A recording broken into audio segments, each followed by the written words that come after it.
केलंच नाही ते विमान केलंय ग पुण्या देवानं केलंच नाही ते विमान केलंय ग कालच्या महारवाड्याचं भीमनगर झालंय ग कालच्या महारवाड्याचं भीमनगर झालंय ग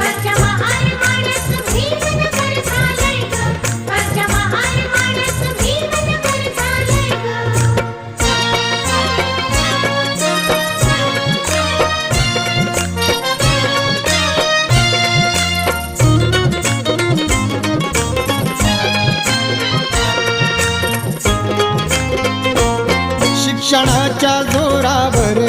गेलो मोठ्या जाग्यावर शिक्षणाच्या जोरावर गेलो मोठ्या जाग्यावर कुठं अन्याय होता जरा प्रतिकार करी भीमवीर